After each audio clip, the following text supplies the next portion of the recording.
Hello दोस्तों, welcome to Humayun Talkies. आज Covid life saving rules या इन्फॉर्मेशंस इस सिलसिले की ये दूसरी वीडियो है, पार्ट 2 है। तो आज की गुफ्तगू शुरू करने से पहले मैं आपको ये बता देना चाहता हूँ कि मैं मेडिकल डॉक्टर नहीं हूँ और ये जितनी भी इन्फॉर्मेशन मैं आपसे शेयर कर रहा हूँ ये मेरी ज़ाती रिसर्च है, मेरा मुशाहिदा है।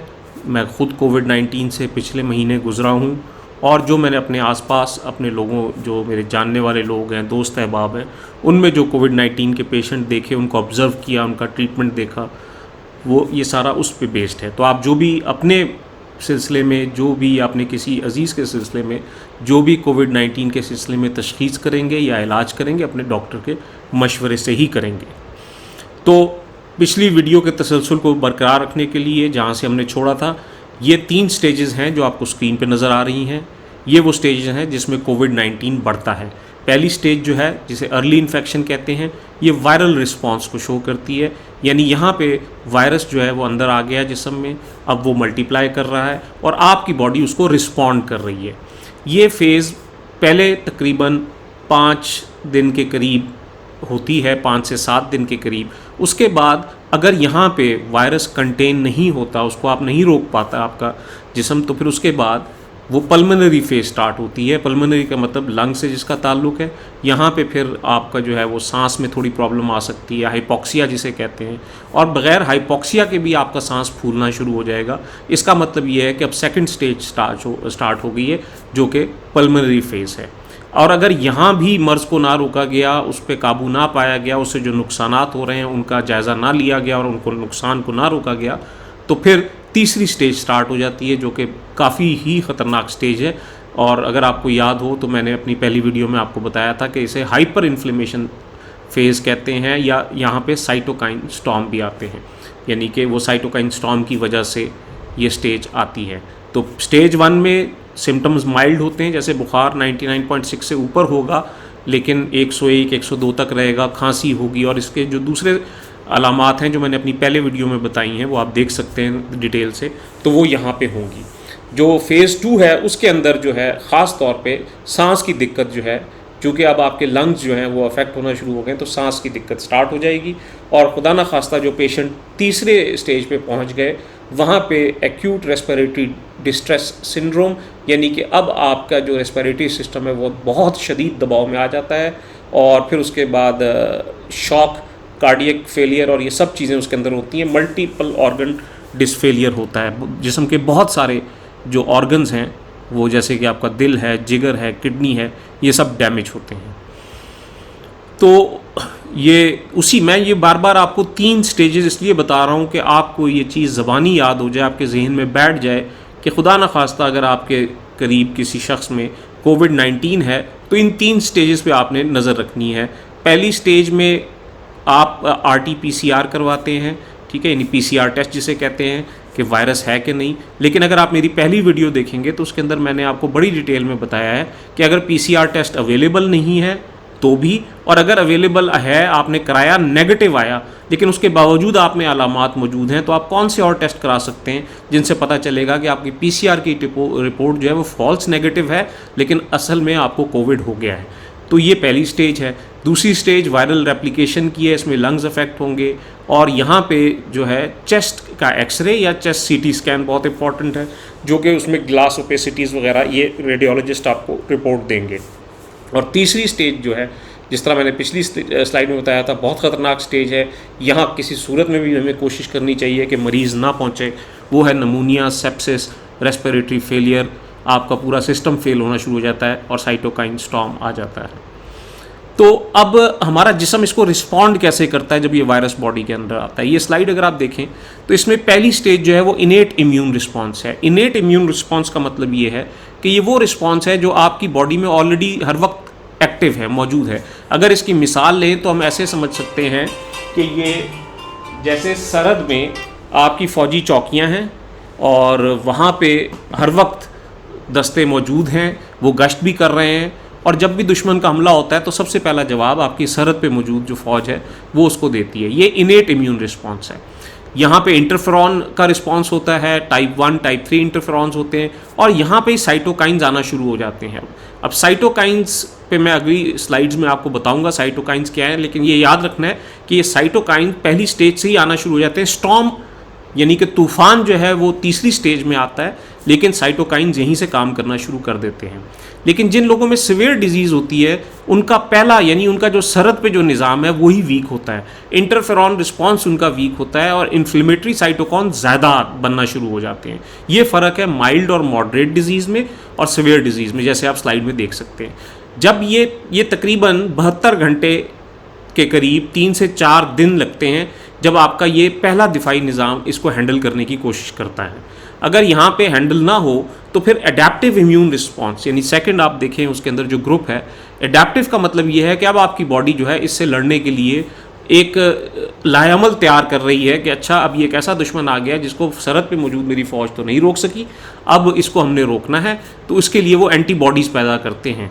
यहाँ पे जिन लोगों में माइल्ड और मॉडरेट डिजीज़ रहता है उनमें अफेक्टिव टी सेल रिस्पॉन्स होता है, लेकिन जो लोग सिवियर हो जाते हैं, जो बीमारी में शिद्दत पे जाते हैं, उस स्टेज पे उनमें लिम्फोपीनिया हो जाता है। लिम्फोसाइट्स यानी कि वाइट ब्लड सेल की एक किस्म है, वो बहुत कम हो जाते हैं। टी सेल्स यानी ये भी आपके डिफेंस में काम आते हैं, ये भी एग्जॉस्ट हो जाते हैं, ख़त्म हो जाते हैं।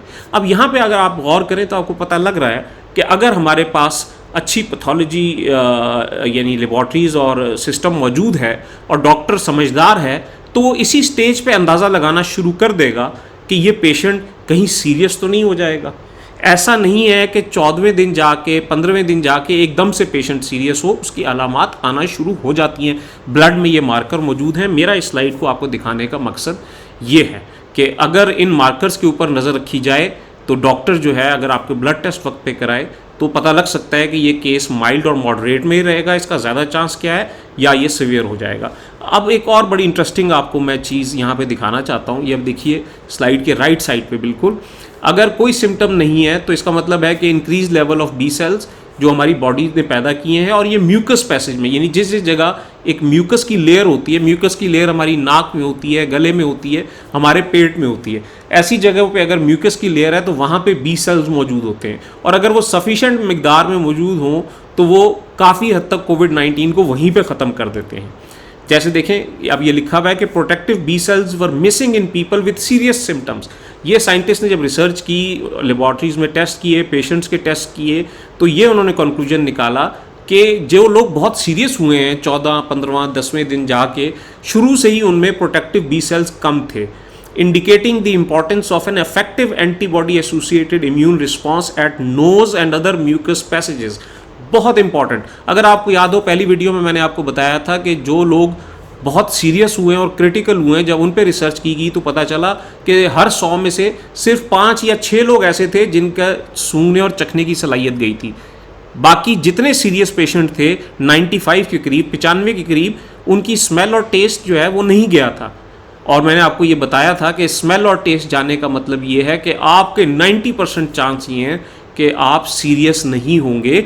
वजह उसकी ये है कि आपने अपनी नाक और गले के अंदर ही मुंह के जो टेस्ट के जो रिसेप्टर्स हैं, जो म्यूकस पैकेज जो लाइनिंग है वहाँ पे, वहीं पे बी सेल्स ने वायरस के ख़िलाफ़ जंग लड़ी। उस जंग के नतीजे में आपके सेल्स वहीं पे लोकल सेल्स जो हैं वो डेड हुए। वो डेड होने की वजह से आपके सूंघने और चखने की सलाहियत चली गई। ये वक्ती तौर पे तकलीफ़देह बात है, डिस्टर्बिंग ज़रूर है, लेकिन ये सीरियस नहीं है, और ये एक तरीके से अच्छी अलामत है कि 90% चांस ये है कि आप सीरियस नहीं होंगे। और फिर ये देखा गया कि जो जिस तरह मैंने पहले जिक्र किया था कि जो सीरियस सिम्टम्स जिनको होते हैं, जो हॉस्पिटलाइज्ड होते हैं, उनमें बहुत ज़्यादा मोनोसाइट्स बढ़ जाते हैं, किलर टी सेल्स बढ़ जाते हैं, और ये लंग इन्फ्लेमेशन करते हैं। तो ये भी चेक किए जा सकते हैं ब्लड टेस्ट के अंदर। और जो सीरियस हुए उनमें raised level of platelet producing cells यानी कि खून को गाढ़ा करने वाली जो उनको सेल्स हैं वो ज़्यादा होना शुरू हो गए। तो ये वो तमाम अलामात हैं कि जो कि आपका डॉक्टर टेस्ट करके मुख्तलिफ़ किस्म के पहले दिन, तीसरे दिन, 5वें दिन, 7वें दिन, जैसे जैसे आपके सिम्टम प्रोग्रेस करें, ये मॉनिटर किया जा सकता है। एम हमारा ये है कि हमने तीसरी स्टेज पे पेशेंट को नहीं जाने देना, जो हाइपर इन्फ्लेमेशन स्टेज है। ये नीचे आप देखें सिवियर डिजीज़ वाले जो लोग हैं, ये 14 दिन से भी नीचे टाइमलाइन है, आगे चले जाती है ये स्टेज, और जहाँ पे जाके एक्यूट रेस्पिरेटरी डिस्ट्रेस सिंड्रोम हो जाता है, और फिर या तो बहुत देर से मरीज़ ठीक होता है या फिर खुदा ना खास्ता मल्टी ऑर्गन फेलियर, उसके जिस्म के कई ऑर्गन्स जो हैं जैसे हार्ट, किडनी, लिवर, वो काम करना छोड़ देते हैं और मरीज़ की जान चली जाती है। तो अब मैं बार बार पीछे भी वीडियो में और अभी भी जिक्र कर रहा हूँ साइटोकाइन का। तो यहाँ पे मैं समझता हूँ मैं आपको बता दूँ साइटोकाइन क्या है। जब भी कोई शख्स बीमार होता है तो उसकी ब्लड में साइटोकाइन फ्लो कर रहे होते हैं उस वक्त। साइटोकाइन क्या है? ये प्रोटीन्स हैं, इम्यून सिस्टम के प्रोटीन्स हैं, ये मैसेंजर्स हैं, ठीक है। ये आपके जो इम्यून सेल्स है वो इनको पैदा करते हैं और ये इनका बहुत इंपॉर्टेंट रोल है आपके इम्यून सिस्टम को और इन्फ्लेमेटरी रिस्पांस को कंट्रोल करने में। ये मैसेंजर के तौर पे काम करते हैं और आपके इम्यून सिस्टम के जो सेल्स हैं उनको इन्फेक्शन वाली जगह पे लेकर आते हैं, उस जगह को घेरे में ले लेते हैं, और ये इनका बहुत इंपॉर्टेंट रोल है। तो ऐसा नहीं होगा कि इन्फेक्शन हो और साइटोकाइन ना बने। प्रॉब्लम तब है जब साइटोकाइन ज़्यादा हो जाते हैं। जैसे आप ये देख सकते हैं रेड से, things can go terribly wrong if the body releases too much cytokine. It can trigger a reaction that can turn fatal. The phenomenon where the body releases too much cytokine is called cytokine storm. यानी कि जो cytokine एक normal मिकदार में बनते हैं first stage में, second stage में, और उसके बाद नॉर्मल हो जाते हैं और वो जंग ख़त्म हो जाती है, वायरस ख़त्म कर दिया जाता है और बॉडी हाइपर इन्फ्लेमेशन स्टेज में नहीं जाती, वो तो नॉर्मल साइटोकाइंस रहते हैं और वो रहने चाहिए। लेकिन अगर जंग तीसरी फेज़ में चली गई और इन्फेक्शन बहुत बढ़ गया और साइटोकाइन बहुत ज़्यादा आए तो ये साइटोकाइन स्टॉर्म है। अब वो प्रो इन्फ्लेमेटरी हो गए हैं, अब उन्होंने अपने ही जिस्म को, इम्यून सिस्टम को बुला के नुकसान पहुंचाना शुरू कर दिया, और वही हैं जो कि आपके लंग्स को डैमेज करते हैं। जिस तरह लास्ट पॉइंट आप देखिए कि जब साइटोकाइन स्टॉर्म आता है, लंग्स डैमेज होते हैं, ऑक्सीजन आपके जिस्म के मुख्तलिफ हिस्सों में नहीं पहुंचता, आर्टरीज जो हैं वो फूल जाती हैं, स्वेल कर जाती हैं, जहाँ पे हार्ट अटैक का रिस्क होता है, और साथ साथ फिर थ्रोम्बोसिस यानी कि जो खून का जमना है वो शुरू हो जाता है, वो भी जानलेवा साबित होता है। तो ये है साइटोकाइन स्टॉर्म। ये साइटोकाइन की मुख्तलिफ किस्में हैं, वो मैं आपको अगली स्लाइड में बताता हूँ। यहाँ पे सिर्फ आप ये देखिए कि a powerful cytokine storm accompanies कोविड-19 नमूनिया। ये बहुत बड़ी थ्योरी है इस वक्त और मोस्ट प्रेवेलेंट थ्योरी है। इसके अगेंस्ट भी कुछ लोगों की थ्योरीज़ हैं, लेकिन अभी तक जो मेडिसन जिस तरीके से लोगों को ट्रीट किया जा रहा है कोविड-19 में, वो यही थ्योरी पे बेस्ड है कि साइटोकाइन स्टॉर्म आने की वजह से ये नमूनिया होता है और नमूनिया के साथ साथ साइटोकाइन स्टॉर्म आता है जो कि ख़तरनाक साबित होता है। अब मेडिकल साइंस, आपका जो डॉक्टर है उसकी जो कैपेसिटी है यानी उसकी जो सलाहियत है, ये वक्त पे देख लेने की और इंटरफेयर करने की कि साइटोकाइन स्टॉर्म शुरू हो रहा है, नमूनिया आ गया है, और यहाँ पे कोई स्पेसिफिक या इफेक्टिव स्ट्रेटजी उसको रोकने की जहाँ ये इन्फ्लेमेशन रुक जाए, ये पेशेंट के ज़िंदा रहने के लिए इंतहाई क्रिटिकल है। डॉक्टर की काबिलियत इस बात पे है कि वो वक्त पे ये जज कर ले कि अब साइटोकाइन स्टॉर्म आने लगा है, अब ये इन्फ्लेमेटरी मार्कर्स बढ़ रहे हैं, पेशेंट की कंडीशन को अगर यहाँ ना रुका गया तो फिर पेशेंट का बचना मुश्किल होगा और क्रिटिकल हो जाएगी कंडीशन। ये कुछ साइटोकाइन स्टॉर्म, वैसे तो साइटोकाइन बहुत सारे हैं और ये मुख्तलिफ जो इम्यून सेल्स हैं ये इनको एज अ मैसेंजर इनको भेजते हैं। इंटरफेरॉन है, ट्यूमर नेक्रोसिस फैक्टर है, इंटरल्यूकिन 1B है, इंटरल्यूकिन 6, इंटरल्यूकिन 18, और ये किस किस तरीके से जिस्म के मुख्तलिफ हिस्सों को अफेक्ट करते हैं। बुखार भी उसमें शामिल है, यानी कि बुखार का होना भी एक साइटोकाइन और आपके इम्यून सिस्टम के सेल्स की वजह से है, स्पेशली इंटरफेरॉन का इसमें रोल है।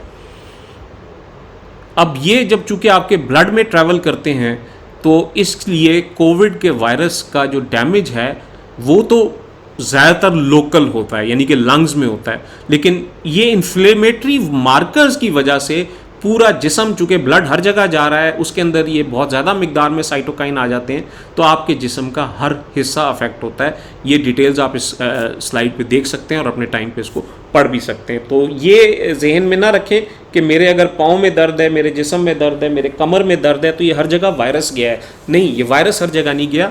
ये बहुत कम चांस है कि वायरस किन किन जगहों पे जा सकता है। जिस तरह पहली वीडियो में बताया था, उन्हीं जगह जा सकता है जहाँ ACE2 रिसेप्टर हैं, सबसे ज़्यादा लंग्स में है, तो अगर वो ब्लड में शामिल हो गया है तो उसकी एक और पॉसिबिलिटी है कि वो कितना अफेक्ट कर सकता है, लेकिन जो मोस्ट लाइकली कॉज है वो यही है कि इन्फ्लेमेटरी जो साइटोकाइंस हैं वो ब्लड के साथ अब ट्रैवल कर रहे हैं और आपके जिस्म के हर हिस्से को अफेक्ट कर रहे हैं। दोबारा से वही स्लाइड आपको दिखा रहा हूँ, 5 दिन, 10 दिन, 14 दिन वाली 3 फेज़।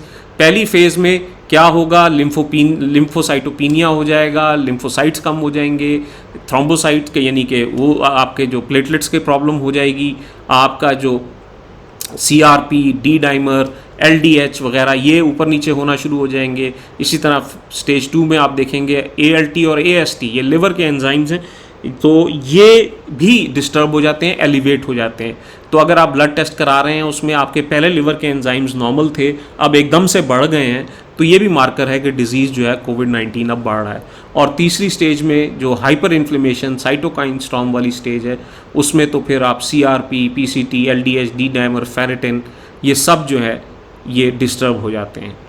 तो CRP के ऊपर मैं पहले गुफ्तगू कर चुका हूँ अपनी पिछली वीडियो में, अगर आपको नहीं मालूम तो उसको देख लीजिए, बहुत इंपॉर्टेंट रोल है उसका।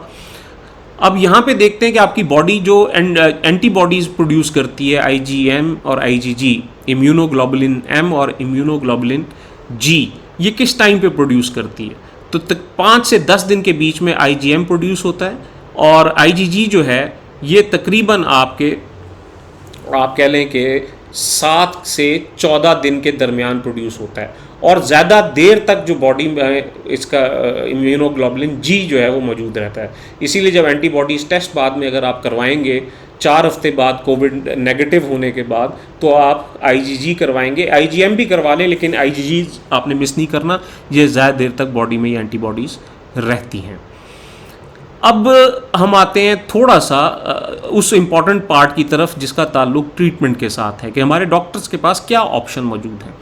तो ये तो स्लाइड आपको जो ऊपर वाला पोर्शन है वो तो आपको समझ आ गया। 3 फेजेज़ हैं, वायरल रिस्पांस है जिसमें अर्ली इन्फेक्शन है, फिर पल्मोनरी फेज़ है, और तीसरी है हाइपर इन्फ्लेमेशन फेज़। अब यहाँ पे अगर सबसे नीचे आप देखेंगे ब्लैक्स में, तो यहाँ पे ब्लड टेस्ट करवाना बहुत ज़रूरी है। ब्लड टेस्ट के बगैर सिर्फ ज़ाहिरी अलामात के ऊपर बैठना बहुत ख़तरनाक है। अगर आप यही सोचते रहें कि मुझे अभी सांस नहीं फूल रहा, अभी मेरा सांस नहीं फूल रहा, या अब थोड़ा थोड़ा फूल रहा है, तो ये बहुत ही नॉन स्पेसिफिक मेजरमेंट है, ये ख़तरनाक साबित हो सकती है। तो इससे जो है परहेज़ करना है, और ब्लड टेस्ट वगैरह जो है वो रेगुलर करवाने हैं, चेस्ट CT स्कैन कराना है। सिम्टोमेटिक ट्रीटमेंट का मतलब यही है कि बुखार है तो आपने बुखार की दवाई ले लेनी है, और इस तरह कोई और आपको तकलीफ़ है, लेकिन जो स्पेसिफिक अब इसकी दवाई है वो बेसिकली आप सबसे नीचे देखें तो रिड्यूस इम्यूनोसप्रेशन, आपने ये कोशिश करनी है, या आप तो नहीं करेंगे लेकिन आपका डॉक्टर करेगा, आप उसे डिस्कस करेंगे कि आपको पहले 7 दिन तो कम से कम आपको कॉर्टिकोस्टेरॉइड्स ना दें, आपके इम्यून सिस्टम को सप्रेस करने की कोशिश ना करें। ये देखें कि आपका जिस्म कितना लड़ सकता है। अभी बीच में कूदने की ज़रूरत नहीं है, अभी वायरस को और जिस्म को लड़ने दें, क्योंकि अगर इस स्टेज पे आपने वक्त से पहले इम्यून सिस्टम को लो कर दिया तो फिर वायरस को खुला मौका मिल जाएगा और उसको अब रोकने वाला कोई नहीं होगा, तो वो फिर वायरस बहुत ख़तरनाक हो जाएगा। ये भी केसेस मैंने देखे हैं कि लोगों ने अब ये भी किया है कि बाज़ार से, फार्मेसी से, नुक्कड़ की दुकान से खुद ही स्टेरॉइड की गोलियां लेके खाना शुरू कर दी, क्योंकि उनको पता चला कि यार फ़लाँ मरीज़ को फ़लाँ वक्त में ये गोलियां दी गई थी, तो ये गोलियां चलो खा लेते हैं लेके, डॉक्टर तो मिल नहीं रहा, डॉक्टर के पास जाना मुश्किल है। आपने ऐसी गलती बिल्कुल नहीं करनी, खुद से कोई दवाई नहीं लेनी, डॉक्टर के मशवरे से लेनी है, और डॉक्टर से डिस्कस करना है। ये मेरी जो इन्फॉर्मेशन है इसको जहन में रख के कि क्या अब वो वक्त आ गया है कि आपको स्टेरॉइड्स देनी है या अभी वेट करना चाहिए। इसी तरह ये फैसला होगा चेस्ट CT स्कैन देखने के बाद, आपके ब्लड टेस्ट के देखने के बाद। उसके बाद careful use of corticosteroid, statins या ब्लड थिनर्स, और उसके बाद ये साइटोकाइन इनहिबिटर्स हैं, इंटरल्यूकिन, जिस तरह पिछली स्लाइड में मैंने आपको बताया था मुख्तलिफ किस्म के इंटरल्यूकिन्स होते हैं, IL-1, 2, 6 एंड सो ऑन। तो इनको इनहिबिट करने के लिए, इनको कम करने के लिए भी दवाइयाँ होती हैं। ये दवाइयाँ भी सेकंड स्टेज के बाद शुरू की जाती हैं। सेकंड स्टेज में भी अगर मिड तक आप पहुँच गए हैं और वो काबू नहीं आ रहा और आप ब्लड टेस्ट बता रहे हैं कि साइटोकाइंस बढ़ रहे हैं, तो फिर यहाँ पे स्टेरॉइड्स यूज़ होंगे और साथ ये इंटरल्यूकिन इनहिबिटर्स यूज़ होंगे। अब ये जो टेस्ट मैंने नाम लिए थे, ये स्लाइड आप अपने पास सेव कर लीजिए, या ये वीडियो भी रख सकते हैं अपने पास संभाल के, ये आपके काम आएगी। LDH टेस्ट क्या है? ये लैक्टेट डिहाइड्रोजिनेज है, ये एक एंजाइम है, बॉडी के टिश्यूज़ इसको प्रोड्यूस करते हैं, और जब कोई इंजरी या इन्फेक्शन हो जाता है तो वो ज़्यादा तादाद में प्रोड्यूस करते हैं। तो LDH जो है ये लंग्स भी टिश्यू भी प्रोड्यूस करता है, तो ये भी टेस्ट करा के देखा जाता है कि इंजरी कितनी हुई है। इसी तरह फेरेटिन है, सीरम फेरेटिन जो है ये आयरन की तादाद बताता है कि आपके जिस्म में जो है आयरन स्टोरेज कितनी है, और इन्फेक्शन की सूरत में ये भी ज़्यादा होता है। इसी तरह डी डाइमर का नाम आपने बहुत सुना होगा। डी डाइमर जो है ये बेसिकली उस एक प्रोटीन का टुकड़ा है, स्मॉल प्रोटीन फ्रेगमेंट है, जो क्लॉट आपके जिस्म में बन के कहीं टूटता है तो उसकी प्रोटीन के टुकड़े को जो है ये जज करता है, और इसकी एक ख़ास लेवल होता है। अगर उससे ऊपर हो जाए तो इसका मतलब है कि आपके जिस्म में कहीं बहुत ज़्यादा क्लॉट बन रहे हैं, और वो बनने के साथ टूटते भी हैं, लेकिन अब वो ज़्यादा हो गए और वो डेंजरस हो गए, तो इसका मतलब है कि क्लॉटिंग शुरू हो गई। डी डाइमर क्लॉटिंग को चेक करता है। इसी तरह ये सेप्सिस यानी कि मल्टीपल ऑर्गन में अगर इन्फेक्शन हो गया, इन्फेक्शन ब्लड में फैल गया, तो उसके लिए प्रोकैल्सिटोनिन PCT टेस्ट कराया जाता है, और ट्रोपोनिन कराया जाता है आपके हार्ट के डैमेज को देखने के लिए कि मसल डैमेज हुआ है कि नहीं, क्योंकि मायोकार्डाइटिस इसके अंदर हो सकता है, कोविड के अंदर हार्ट इन्फेक्ट हो सकता है, तो ये भी टेस्ट कराया जाता है। लेकिन ये सारे टेस्ट पहले दिन के टेस्ट नहीं हैं, ये बात ज़हन में याद रखिए। जिस दिन आपको कोविड-19 हुआ है, PCR पॉजिटिव हुए हैं, या पहला दिन सिम्टम्स का है, ये उस दिन के इनमें से कोई टेस्ट भी कराने का इतना फ़ायदा नहीं है। अगर कोई डॉक्टर कराता है तो ठीक है, करा लीजिए, लेकिन फ़िलहाल उस वक्त आपको शायद इसमें कोई बड़ी चीज़ नज़र ना आए। अब ये स्लाइड बहुत इंपॉर्टेंट है, इसको स्क्रीनशॉट ले लीजिए, अपने पास रख लीजिए। ये डे 0 से डे 15 तक का एक टाइम स्केल है। इसमें इनेट इम्यून सिस्टम फेज़ 1, जो हमेशा मैंने 3 स्टेजेस अब आपको याद हो गई होंगी। पहली स्टेज में आप देख रहे हैं कि एक सोल्जर है और बड़ा निशाना लेके लगा रहा है, ये आपका इनेट इम्यून सिस्टम है, यानी कि ये जो आपका कुदरती निज़ाम पहले से, जो जिस तरह मैंने आपको मिसाल दी थी कि सरहद पे मौजूद फ़ौज की चौकियों की तरह ये मौजूद है, और वायरस के अंदर घुसते ही ये ताक के उसको मारने की कोशिश करता है। जब ये स्टेज बढ़ जाती है तो फिर आप देखें कि फिर हैवी वेपन मशीन गन आ गई, और साथ ही उसने मैसेज देना शुरू कर दिया कि भाई अब जो है दुश्मन अंदर घुस आया है, अब ये सरहद वाले फ़ौजियों के बस की बात नहीं है, ये अब हमें इसके लिए बड़ी फ़ौज मंगानी पड़ेगी, अपनी रिज़र्व मंगानी पड़ेगी, और हमें बहुत सारा इसके लिए प्लान करना पड़ेगा। और अगर यहाँ भी हम इसको नहीं रोकते, असूलन ये ग्रीन एरो नीचे आ रहा है, अगर यहीं पे इसको कंट्रोल कर लिया जाए तो ये जो इन्फेक्शन है आपका, ये जो ब्लैक से ऊपर की तरफ जा रहा है, या तो ये इनेट वाला इसे गिरा देगा, यानी फर्स्ट फेज़ में नीचे आ जाएगी, नहीं तो सेकंड फेज़ में आप देखें कि ये ग्रीन से नीचे आ जाएगी। और अगर यहाँ ना रोका तो फिर तीसरी फेज़ में आप देखें कि आपका इम्यून सिस्टम जो है वो बहुत सारे साइटोकाइंस आ गए हैं, इन्होंने वायरस पकड़ लिए हैं, और ये मैसेज दे के इम्यून सेल्स को बुला रहे हैं, और वो आपके जिस्म को अटैक कर रहे हैं, और साइटोकाइन स्टॉर्म आ गया। ये 3 स्टेजेस हैं। इन 3 स्टेजेस के लिए ये बेसिक टेस्ट कुछ रिसर्च में मैंने देखे हैं, और अपने करीबी लोगों में भी ये करवाए हैं, ख़ुद भी मैंने करवाए हैं। आपका डॉक्टर ही बताएगा कि आपको कौन से टेस्ट कराने हैं, ये सिर्फ आपकी नॉलेज के लिए है कि अगर आपको जिस दिन डिज़ीज़ का पता लगा, PCR पॉजिटिव हुए, या जिस दिन सिम्टम आए, तो उस दिन ब्लड कंप्लीट पिक्चर या CBC कंप्लीट ब्लड काउंट कह लें उसको, CRP और चेस्ट का एक HRCT बेहतर है, हाई रेजोल्यूशन CT स्कैन आप करा लीजिए। ये 3 टेस्ट ही काफ़ी हैं, तो इसको कोविड पैनल 3 कहा। कोविड पैनल 5 ये 5वें दिन अब आप इसमें 2 टेस्ट और ऐड हो जाएंगे, फेरेटिन और डी डाइमर, वो मैं आपको एक्सप्लेन कर चुका हूँ पहले। और 7वें दिन फिर ये टेस्ट रिपीट होंगे, अब इसमें 2 और ऐड हो जाएंगे, तो ये पैनल 7 हो जाएगा। इसमें अब जो है IL-6 और IL-6 इंटरल्यूकिन है, साइटोकाइन है, ये आपको अभी तक पता लग चुका है, और प्रोकैल्सिटोनिन भी शामिल हो जाएगा। तो ये बाकी तो आपके डॉक्टर ही बताएगा, आपके पहले टेस्ट को देख के दूसरा कब कराना है, दूसरे को देख के तीसरा कब कराना है, लेकिन कम से कम पहले 7 दिन में ये 3 बार मुख्तलिफ़ किस्म के ये टेस्ट आप अपने डॉक्टर से कह के अपने मरीज़ के ज़रूर करवाएं, और ख़ुद उसकी रीडिंग से अंदाज़े लगाने के बजाय अपने डॉक्टर को इमीडिएटली वो रिपोर्ट शेयर करें।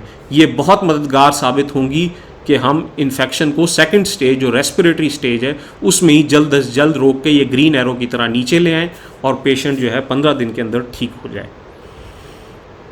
तो ये जो इम्पॉर्टेंट डेज़ हैं इसके अंदर, ये 2, 3 से लेके 11वां 12वां दिन तक। वैसे डॉक्टर 5-10 कहते हैं, 5 से 10 रिसर्च कह रही है कि डेज आर क्रिटिकल, लेकिन जो कुछ वेरिएंट्स को मैं देख रहा हूँ, स्टडी कर रहा हूँ, और पेशेंट की अपनी जिस्मानी हालत, उसके रिस्क फैक्टर जो मैंने वीडियो पहली में बताया था आपको अपने पार्ट 1 में, तो ये टाइम पीरियड आपकी विंडो कंडेंस हो जाएगी, आपके पास रिएक्शन टाइम कम हो जाएगा।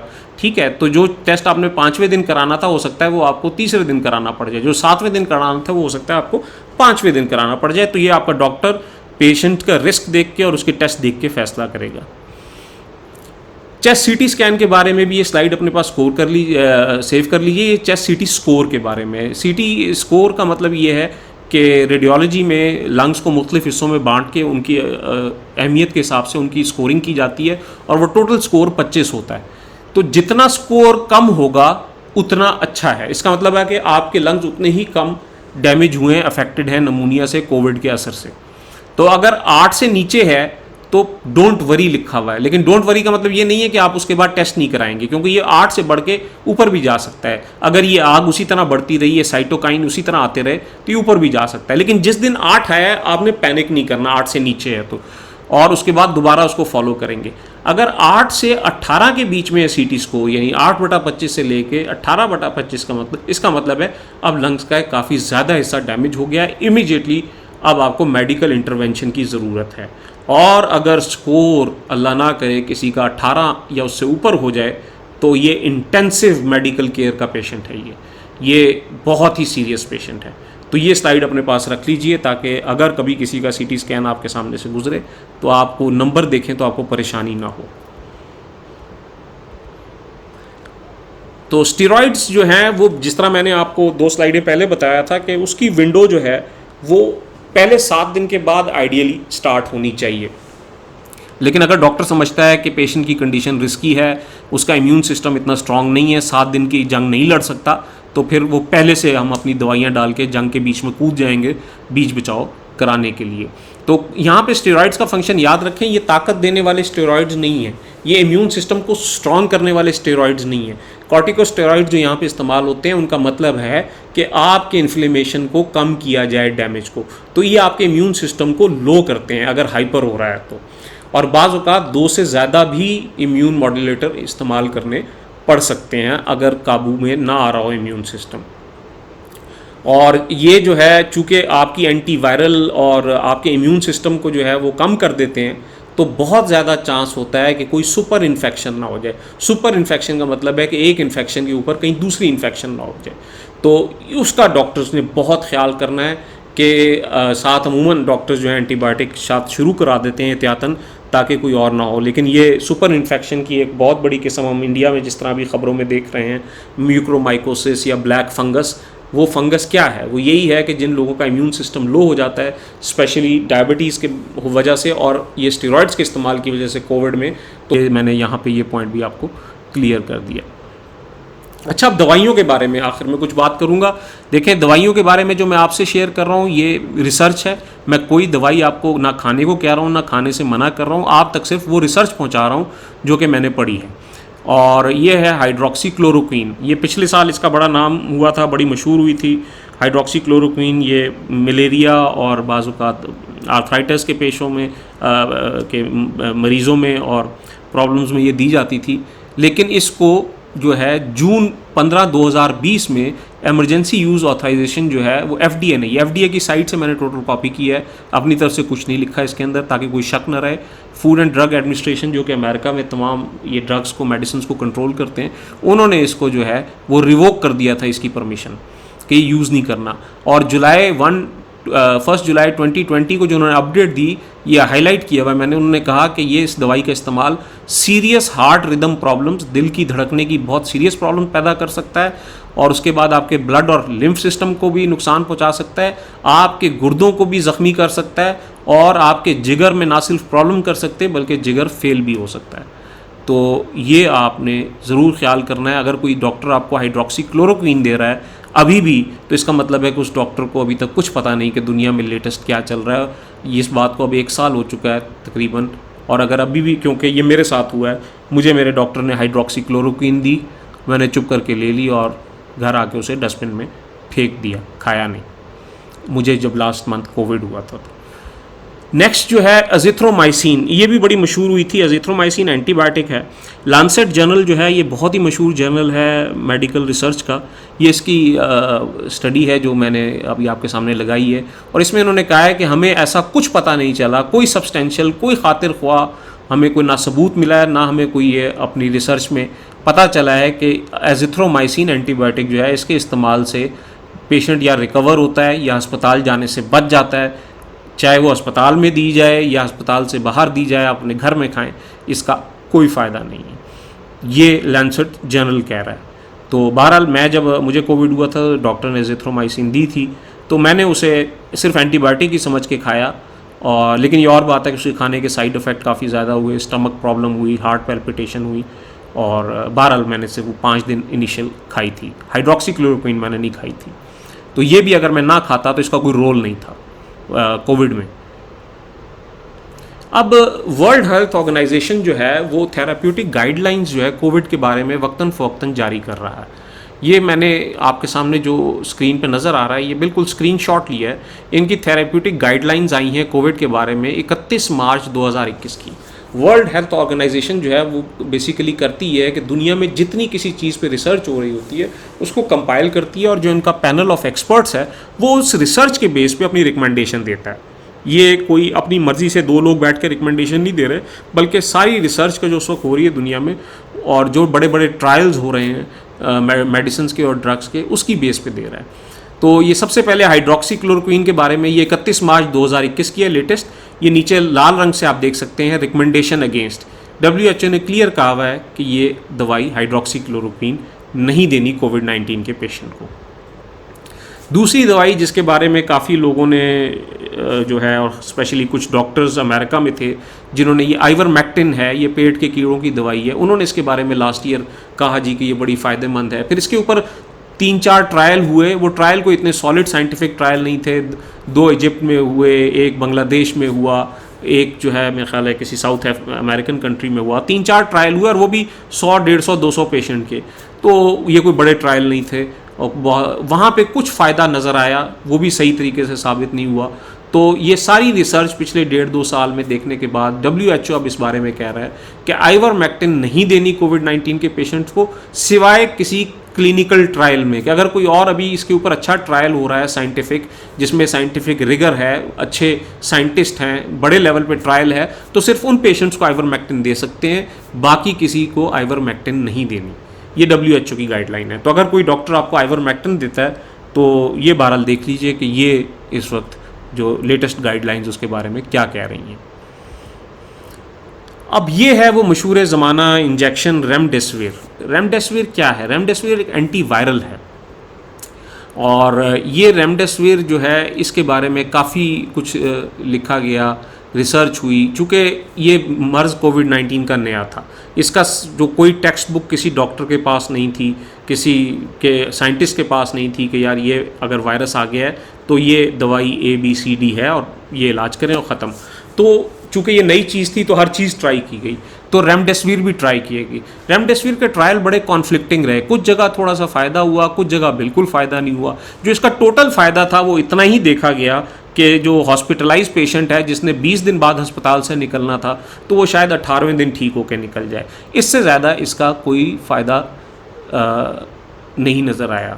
अब WHO इसके बारे में क्या कह रहा है? कंडीशनल रिकमेंडेशन अगेंस्ट, यानी कि वो कह रहे हैं कि हम इसको टोटली इसके अगेंस्ट रिकमेंड नहीं कर रहे, लेकिन हम सजेस्ट कर रहे हैं कि आप रेमडेसिविर जो आप यूजुअल केयर दे रहे हैं उसके अगेंस्ट हम, मतलब इसके यूज़ के अगेंस्ट हैं कि उसके अलावा आप दें। अगर नॉर्मल मरीज़ का इलाज आप स्टेरॉइड से कर रहे हैं या उसको फिर साथ सिम्टोमेटिक ट्रीटमेंट कर रहे हैं, ऑक्सीजन सपोर्ट दे रहे हैं, तो रेमडेसिविर की ज़रूरत नहीं है। लेकिन अब हुआ ये कि हमने जिस तरह इंडिया में देखा कि रेमडेसिविर के पीछे दुनिया ने कितने धक्के खाए, ब्लैक मार्केट में लाखों का इंजेक्शन मिल रहा था रेमडेसिविर, जिनके मरीज़ फौत हो रहे थे वो रो रहे थे कि हमारे मरीज़ को एक इंजेक्शन लग जाता रेमडेसिविर का तो वो बच जाता, हमें इंजेक्शन नहीं मिला।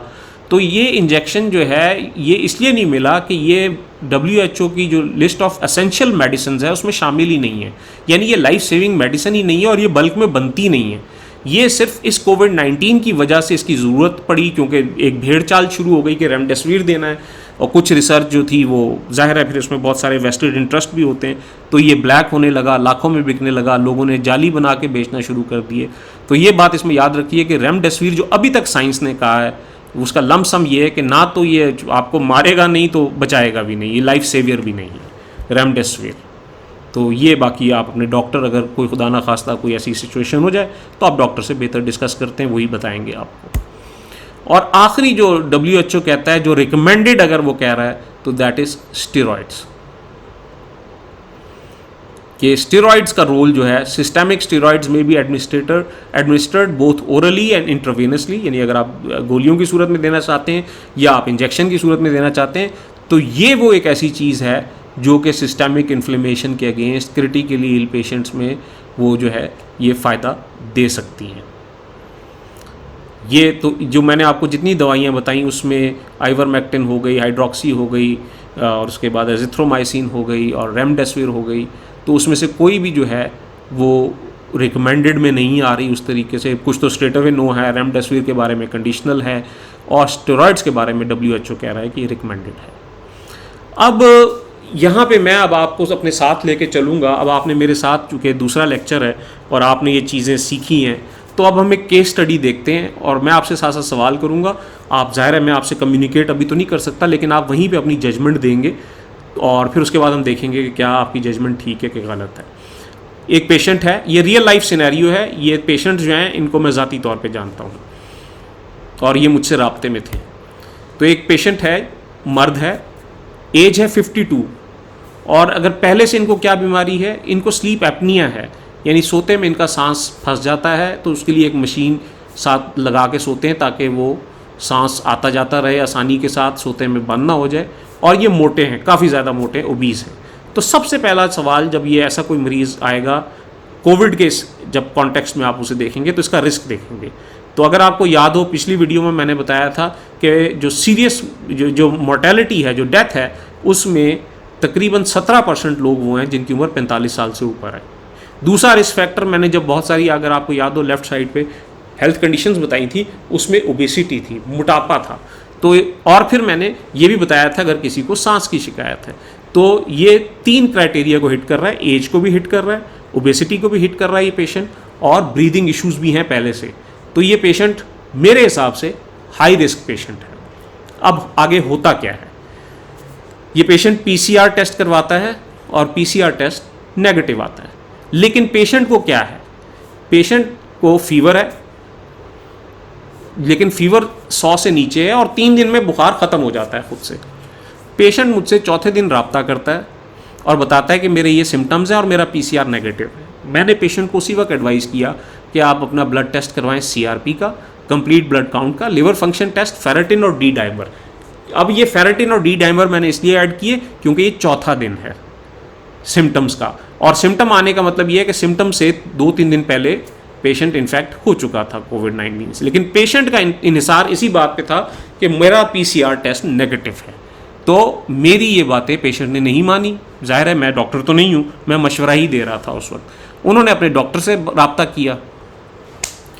अब पेशेंट ने डॉक्टर को कहा कि जी मेरे ये सिम्टम है और मेरा 4 दिन पहले CRP नेगेटिव आया था और मुझे डस्ट एलर्जी है, और मुझे तो डस्ट एलर्जी हर साल हो जाती है, और ये ब्रोंकाइटिस और ये खांसी मुझे इसी वजह से आ रही है। डॉक्टर ने उनका ब्लड टेस्ट करवाया जिसमें CRP आया 84।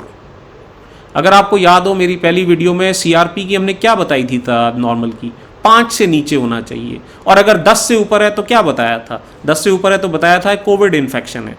लेकिन डॉक्टर ने भी पेशेंट के आइडिया को सपोर्ट किया और CRP 84 को इग्नोर कर दिया कि ये इन्फेक्शन में हो जाता है। कौन से इन्फेक्शन में, ये डॉक्टर ने नहीं बताया। और साथ ही ना डॉक्टर ने कोई और ब्लड टेस्ट करवाया, न चेस्ट CT स्कैन करवाया। आगे क्या हुआ, 1 हफ्ता ज़ाया हुआ, पेशेंट घर बैठा रहा, हर्बल और होम्योपैथिक ट्रीटमेंट करता रहा। 11वें दिन पेशेंट की तबीयत ख़राब हो गई, पेशेंट को हॉस्पिटल ले जाना पड़ा। वहाँ पे ऑक्सीजन सैचुरेशन ड्रॉप होके 88 पे आ गई, और CRP जो 84 था वो बढ़ के 145 हो गया। एक्सट्रीम वीकनेस, परसिस्टेंट कफ, और सीटी स्कैन में 40% लंग डैमेज हो गए। इसका मतलब है कि ये 11वां दिन है और पेशेंट जो है अपनी प्री कंडीशन की वजह से, जो हमने वो आप 3 स्टेजेस वाली मेरी स्लाइड्स याद करें, सेकंड स्टेज में भी ये मिड को क्रॉस कर चुका था। अब ये पेशेंट बहुत सीरियसली जो है साइटोकाइन स्टॉर्म की तरफ बढ़ रहा था। पेशेंट को बहरहाल एडमिट कर लिया गया और कॉर्टिकोस्टेरॉइड्स की जो ट्रीटमेंट जो है वो स्टार्ट हो गई, एंटीबायोटिक स्टार्ट हो गई, एंटीकोगुलेंट उनको इंजेक्शन लगना शुरू हो गए ताकि खून गाढ़ा ना हो। और नतीजा हमने देखा कि अब पेशेंट को लंबा टाइम लगेगा रिकवर करने में। 40% लंग्स जो हैं वो आसानी से रिकवर नहीं होते। इसके बाद भी कितना फाइब्रोसिस रह जाता है ये देखना पड़ेगा, और ये बहरहाल अब महीनों में बात चली गई है। तो policy of wait and see without doing right test is equal to very risky, बहुत खतरनाक। Mild cases become moderate and severe. अगर इस पेशेंट को वक्त पे टेस्ट करवा दिए जाते और उन टेस्ट को पढ़ना आता होता, डॉक्टर गलती ना करता, तो वक्त पे ही हम इस इन्फ्लेमेशन को स्टेरॉइड्स देके और साथ सपोर्टिंग मेडिसिन देके रोक सकते थे। और ये जो लंग डैमेज है 40% के बजाय कहीं 5-10% या हो सकता है बिल्कुल ही ना होता और जल्दी रिजॉल्व हो जाता। अब एक दूसरी केस स्टडी देखते हैं। एक खातून है, इनकी उम्र है 76 साल, 76। इनको पहले से डायबिटीज़ और हाइपरटेंशन की बीमारी है। ये पेशेंट का मुझसे जब रब्ता हुआ तो इनके एक करीबी रिश्तेदार के थ्रू, तो मैंने फ़ौरन कहा कि बिल्कुल मोहतात हो जाएं, क्योंकि रिस्क फैक्टर कितना है? उम्र। अगर आपको मेरी स्लाइड याद है, 65 से ऊपर जितने लोग कोविड में मरते हैं उसमें 80% लोग वो होते हैं जिनकी उम्र 65 साल से ऊपर होती है। तो ये इनकी खातून की उम्र है 76, वेल अबव 65। उसके बाद कोमॉर्बिडिटीज़, डायबिटीज़ और हाइपरटेंशन। तो ये खातून हाई रिस्क पेशेंट है। अब हुआ क्या? मेरा व्यू पॉइंट था, मैंने एडवाइस दी डे 1 पे कि पहले PCR टेस्ट करवा लें अगर आपने कंफर्म करना है, लेकिन साथ ही अपना ब्लड टेस्ट भी दे दें, CRP कंप्लीट ब्लड काउंट। और वो देखने के बाद, चूंकि बूढ़ी खातून है, मैं नहीं चाहता उनके बहुत सारे ब्लड सैंपल लिए जाएं, सिर्फ ब्लड CRP करा लें, CBC करवा लें, और अगर उसमें होगा तो we will straight away go for chest CT scan, और बाकी ब्लड टेस्ट हम बाद में करेंगे, इनको केयर की ज़रूरत है। लेकिन कंप्लीट ब्लड टेस्ट काउंट चौथे दिन करवाया गया। 3 दिन ज़ाया हुए, चौथे दिन करवाया गया। CRP 68 था, जो कि 5 से कम होना चाहिए। प्लेटलेट्स भी कम हैं। तो अगर आपको याद हो मेरी जो लैब टेस्ट में इंडिकेशन वाली slide, solid case of Covid infection. लेकिन अभी भी उनके घर वालों को शक रहा। चलो, घर वालों का शक तो जायज़ है, लेकिन अफसोस ये है कि 2 डॉक्टरों को कंसल्ट किया गया। एक डॉक्टर ने टाइफाइड सस्पेक्ट किया, क्योंकि अगर आपको याद हो मैंने कहा था कि ब्लड टेस्ट में, अगर आप मेरी पहली लेक्चर को और से देख लेंगे, कि कोविड के दौरान टाइफाइड टेस्ट एंटीजन भी पॉजिटिव आते हैं। तो इनका टाइफाइड एंटीजन पॉजिटिव था, तो डॉक्टर ने कहा इनको टाइफाइड है। दूसरे डॉक्टर से कंसल्ट किया तो उन्होंने लो प्लेटलेट्स देख के कहा कि इनको डेंगू है। तो यहाँ पे जिस तरह, अगर मेरी पिछली वीडियो आपको याद है, मैंने ये असूल बताया था आपको कि जब वबा फैली हो, पैंडेमिक फैला हो, तो आप सबसे पहले पैंडेमिक के लिए पेशेंट को चेक करते हैं। अगर वहाँ से पेशेंट क्लियर हो जाए तो बाकी फिर छोटी छोटी या दूसरी बीमारियों की तरफ जाते हैं। लेकिन यहाँ पे डॉक्टरों ने बहुत बड़ी गलती की। उन्होंने सबसे पहले उन चीज़ों की तरफ गए जिनके होने का चांस बहुत कम था, और जो वबा फैली हुई थी पैंडेमिक, उस पर नहीं गए। नतीजा क्या निकला? 7वें दिन जाके पेशेंट का PCR टेस्ट हुआ, 6ठे दिन। यानी इतना हाई रिस्क पेशेंट, 76 साल उम्र है और हम रिस्क बिल्कुल नहीं ले सकते। इनका PCR टेस्ट 6ठे दिन हुआ, 7वें दिन वो PCR पॉजिटिव आया कोविड। चेस्ट CT स्कैन भी 7वें दिन हुआ जाके पहला। लेकिन इस दौरान क्या हुआ? पेशेंट की तबीयत जो है वो ख़राब हो गई। 7 दिन ज़ाया हो चुके थे। 7वें दिन पेशेंट को हॉस्पिटलाइज किया गया। इनको भी बुखार, अगर आपने देखा हो, 3 दिन आया था और फिर बुखार चला गया था, बुखार नहीं रहा। तो मैंने, अगर आपको याद हो, ये बताया था कि बुखार की अहमियत जो है वो इसमें इतनी ज़्यादा नहीं है, उससे आप अंदाज़ा नहीं लगा सकते कि मर्ज़ ठीक हो रहा है या बढ़ रहा है। तो बहरहाल ऑक्सीजन सैचुरेशन ड्रॉप होकर 80 पे आ गई, वीकनेस हो गई और कफ शुरू हो गया, बहुत ज़्यादा वीकनेस हो गई। तो यहाँ पे भी वही गलती की गई कि policy of wait and see without doing right test, सही टाइम पे सही टेस्ट नहीं किए गए और बहुत बड़ा रिस्क लिया गया। और इस रिस्क का नतीजा क्या निकला कि पेशेंट जिस दिन हॉस्पिटलाइज हुआ उसकी सुबह पेशेंट का इंतकाल हो गया, और कार्डियक अरेस्ट से। और जब जिस दिन इंतकाल हुआ उस दिन उनकी चेस्ट सीटी की रिपोर्ट आई, क्योंकि अगर आप ऊपर देखें 7वें दिन कराई थी, तो सीटी था स्कोर उनका 18। और अगर मेरी पिछली 2 स्लाइडें पहले अगर आप जाके सीटी वाली देखेंगे तो मैंने ये कहा था कि अगर 18 और 25 के बीच में है तो ये पेशेंट इंटेंसिव केयर का आईसीयू का पेशेंट है, ये बहुत क्रिटिकल है। लेकिन ये 18 एक दिन में नहीं हुआ, ये 18 इन 7 दिनों में हुआ जो टाइम वेस्ट किया गया। तो अब आखिरी स्लाइड की तरफ मैं आता हूँ कि मैंने अपनी बीमारी से, अपने आसपास बीमारियों से जो कोविड हो रहा था, मेरा जैसे ट्रीटमेंट हुआ, जो कि मैंने ज़्यादातर खुद ही स्टीयर किया उसको, और ये क्या लेसन हम सीख सकते हैं। This is the last slide of this talk.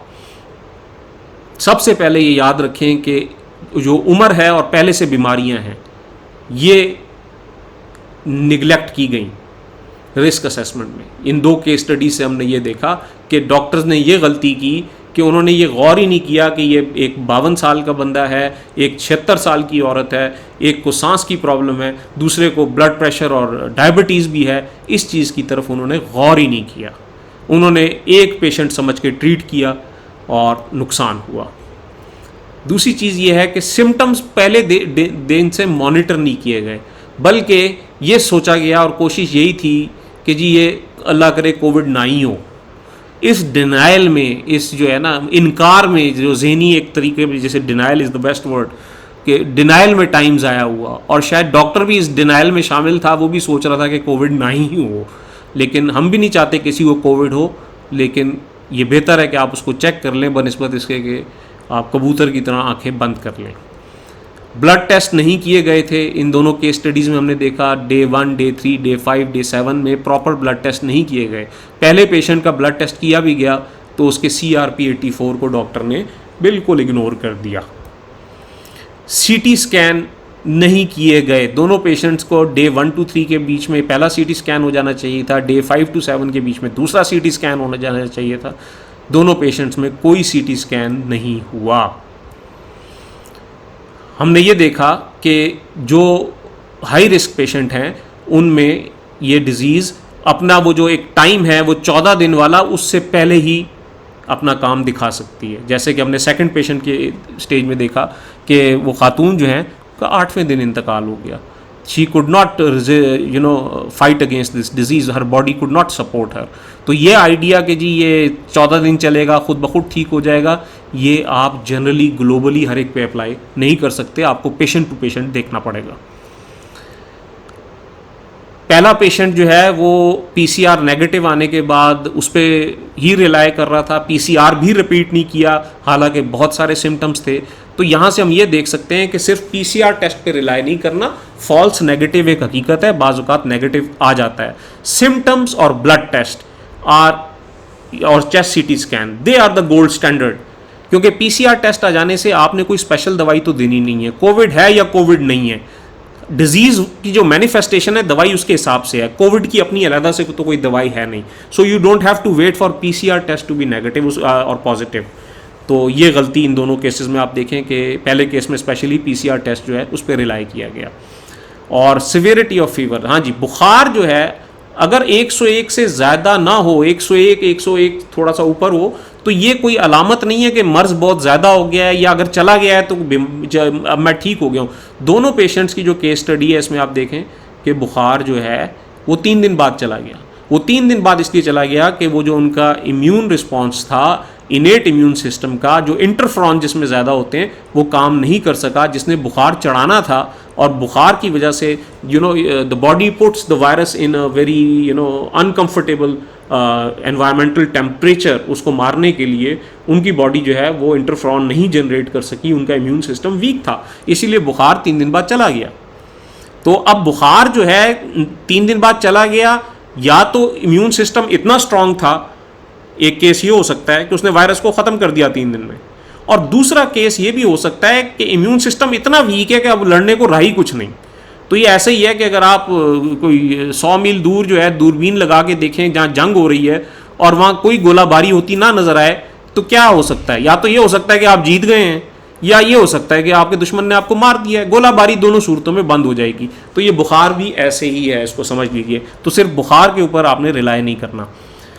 Proper medical intervention, doctor का, समझदार डॉक्टर का होना, और वक्त पे पल्मोनरी स्टेज, यानी जो वो स्टेज जिसमें लंग्स की तरफ अब काम फैलना शुरू हो रहा है, सेकंड स्टेज शुरू हो रही है, वहाँ पे उसकी डॉक्टर की मुदाखलत और मेडिकल की मुदाखलत बहुत ज़रूरी है। इसको घर बैठ के बर्दाश्त करके टोटकों के सहारे, होम्योपैथिक, कावे, काढ़े, इनके ज़रिए प्लीज़ टाइम गुजारने की कोशिश मत कीजिए, ये बहुत ख़तरनाक है। ऑक्सीमीटर बहुत क्रिटिकल है, ये आपके पास होना चाहिए। ये मेरा भी एक्सपीरियंस है, मेरा एक ऑक्सीमीटर जो है वो इतनी हाई क्वालिटी का नहीं था, फिर मुझे यहाँ बड़ा ढूंढ के मुश्किल से दूसरा लेना पड़ा, but this is very critical. Covid pandemic के दिन में हर घर में एक अच्छी क्वालिटी का रिलायबल ऑक्सीमीटर बहुत क्रिटिकल है। हाइड्रोक्सी क्लोरोक्विन की कोई ज़रूरत नहीं है, और अगर कोई डॉक्टर आपको देखता है तो उन्हें बताएं कि जी ये तो WHO ने मना कर दिया है, FDA ने भी इसको मना कर दिया है, आप मुझे क्यों दे रहे हैं। तो ये आप सवाल आप कर सकते हैं अपने डॉक्टर से। 5 डेज़, पहले 5 दिन में कोई एंटीबायोटिक का फ़ायदा नहीं है। हाँ, अगर कोई मरीज़ इतना कमज़ोर है कि उसका इम्यून सिस्टम भी लो है, या उसको पहले 5 दिनों में ही डॉक्टर ने जो है वो तीसरे चौथे दिन स्टेरॉइड स्टार्ट करा दिए, उसका इम्यून सिस्टम को लो करने के लिए, कोई वो हाइपर हो रहा है, तो वहाँ पे एंटीबायोटिक साथ सपोर्ट के लिए दी जा सकती हैं। लेकिन कोविड वायरस के ऊपर पहले 5 दिनों में इन आइसोलेशन, यानी सिर्फ एंटीबायोटिक का कोई फ़ायदा नहीं है। और ये बात हम डिस्कस कर चुके हैं कि इम्यूनोसप्रेसेंट, कॉर्टिकोस्टेरॉइड्स और एंटीबायोटिक्स, इनका टाइमली वक्त पे डॉक्टर का इनको शुरू करना, ये कोविड के ख़िलाफ़ जंग में सबसे क्रिटिकल फैक्टर है। और जो लोग स्टेरॉइड इस्तेमाल करें वो अपनी शुगर को बहुत क्रिटिकली मॉनिटर करें और उसको कंट्रोल करें, किसी सूरत में ना ऊपर जाने दें, क्योंकि ये बहुत ज़्यादा ऊपर जाती है, 300, 350, 400 तक गई है लोगों की। तो ये आपने डाइट के थ्रू, और जहाँ डाइट काम नहीं करेगी वहाँ डॉक्टर आपको इसमें सपोर्ट करेगा, या पिल्स देगा, या इंसुलिन के इंजेक्शन लगाएगा। स्टेरॉइड नहीं आपने बंद करने शुगर की वजह से, शुगर मैनेज हो जाएगी, लेकिन अगर स्टेरॉइड ना लिए और हाइपर इन्फ्लेमेशन हो गई तो वो मैनेज किसी से नहीं होगी। तो शुगर के डर से स्टेरॉइड बंद ना करें, स्टेरॉइड लें और शुगर को दवाई, इंसुलिन और डाइट से कंट्रोल करें। जब आप स्टेरॉइड छोड़ेंगे तो आहिस्ता आहिस्ता शुगर फिर वापस आ जाएगी नॉर्मल पे। फिजिकली बिल्कुल एक्सर्ट ना करें कोविड के दिनों में। अगर आपको थोड़े थोड़े सिम्टम भी हैं, कोई ज़्यादा बहादुर बनने की ज़रूरत नहीं है, आपकी बॉडी अंदर फाइट कर रही है, आप उसको फाइट करने का पूरा मौका दें, खुद रेस्ट करें, जितना सो सकते हैं, अच्छी खुराक लें, एक्सर्ट ना करें अपने आप को। और सबसे आखिरी चीज़, ये सारी बातें मैंने आपको इसलिए बताई हैं कि आप प्रोएक्टिव हो जाएं, यानी आप पहले से तैयार हो जाएं। खुदा ना खास्ता आपको, आपके किसी चाहने वाले को, दोस्त को, अजीज़ को ये बीमारी हो तो आपको पहले से पता हो हमने क्या करना है, लेकिन पैनिक नहीं करना। नॉलेज इसीलिए दी है कि पैनिक ना आए आपको। ना तो आप कबूतर की तरह आंखें बंद करके सोएं, ना आप पैनिक करें, बल्कि आप एक नॉलेजेबल आदमी की तरह काम करें। और याद रखें, इस बीमारी में, जो मेरा भी अपना तजर्बा है, आपकी वाहिद सपोर्ट आपका ईमान है, आपका फेथ है। ये ऐसी बीमारी है जिसमें कोई आपके करीब नहीं आता, आइसोलेशन होती है, या आप घर में कमरे में बंद होंगे, या अस्पताल में अकेले पड़े होंगे, तो faith is the only support. बहुत शुक्रिया दोस्तों, मैंने आपका टाइम लिया, लेकिन ये बहुत इंपॉर्टेंट इन्फॉर्मेशन है। इस वीडियो को शेयर कीजिए अपने दोस्तों में, फैमिली में, सेव कर लीजिए। अल्लाह ना करे आपको इसकी कभी ज़रूरत पड़े, लेकिन अगर कभी किसी को ज़रूरत पड़े तो ये बहुत इन्फॉर्मेशन देगी।